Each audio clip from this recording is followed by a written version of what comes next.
Hey guys, what is up?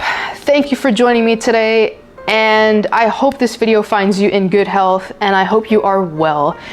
So I want to share some exciting news with you guys. I will be traveling to Israel in the next 3 days, and the reason why I'm making this video is because I want to talk about what has been required of me in preparation for this trip, and it has been one of the most exhausting processes that I've ever had to go through in terms of traveling overseas. So some of the things that are required of me are 2 PCR tests, a serology test, and of course getting vaccinated and filling out a bunch of health forms that the Israeli Ministry of Health has set into place. So basically, before I leave the US, I have to take a PCR test. Now, what is a PCR test? That's just a fancy term for a COVID-19 test on an expedited level. So basically, you go into a lab, you get the test done, and they give you the results within 24 to 72 hours, the latest.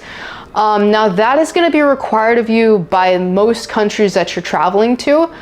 But the downside about that is that it has to get done at a private lab in order to give you expedited results. Like you could get it done at a Walgreens or CVS, but they just don't guarantee the return rate to be given to you in time for your international flight. And these tests they cost from $150 to, I've seen, like $300, which is totally insane to think that that's happening, but it is what it is. So I'm getting my test done at a private lab here in Orlando, Florida, before I go to my gateway airport in order to land in Tel Aviv, Israel. So that test has to come back negative.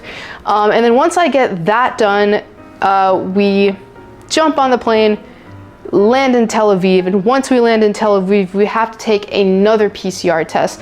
Now that PCR test has to be taken 24 hours within the time that you land in Israel, and the results for that have to come back negative as well. And just when you thought that was enough, that's really not enough. You also have to take a serology test. Now, the serology test is going to check your blood for antibodies that have built up against the COVID-19 virus. And then these antibodies are produced because of the vaccine that you received. Now, another downside to this process is that if you have your vaccine, that does not necessarily mean that you are going to meet the antibody count that Israel is requiring you to have, because maybe it's just not enough time, like your body hasn't had enough time to develop the immunity from the time that you got the vaccine to when you get the blood test done. So a lot of people in my program are coming back negative for antibodies because they're not meeting this antibody count that Israel is requiring you to have. I got my second dose of the Moderna vaccine done about 3.5 weeks ago, so I should have enough antibodies built up against the virus, but I will not know the antibody count for sure until I get the serology test done, but that's going to be done in Israel at a hotel that we're staying at by a medical lab. And the serology test, you could get it done by a finger prick, or you could get the blood drawn, but from the way that it sounds, it's probably going to be a blood test, blood drawn type deal. And then besides having the PCR test and the serology test done, I also have to fill out a health declaration. Now, the health declaration is a form that's being administered by the Israeli Ministry of Health. And it's basically just a bunch of checkpoints that you have to read through and sign at the bottom, just saying that you do not have any symptoms of COVID-19, and you know what is required of you in terms of getting the PCR test and the serology test. And that is also similar to the form, tourist declaration form, also from the Israeli Ministry of Health, going over similar guidelines. Again, you have to sign the form saying that you don't have these symptoms.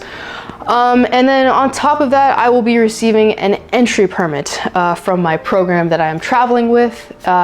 So before I leave the US, I basically have to show my entry permit to the airline agent. And then once I land in Israel, I have to show that same entry permit to the Israeli border control.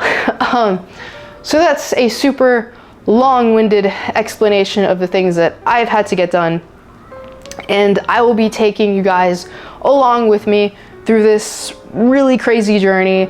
So basically, all in all, it's just really exhausting. And it's just crazy because Israel, you know, has not accepted tourists and foreigners into their country in the past 15 months. So they're kind of doing this pilot phase, like a soft open, because Israel does thrive off of tourism. That's how they generate the revenue to fuel their economy. So it's not that they don't want, you know, people to visit and they're discouraging tourism. They're actually inviting it, but they're just being cautious during this whole process. So I'm one of the few that is going to be experiencing that pilot test program that Israel is administering. So I will let you guys know how it goes, and I hope you do stay tuned for this really interesting journey that I am about to embark on. Thank you guys for watching. I really appreciate it. So yeah, I will catch you in the next video. Thank you.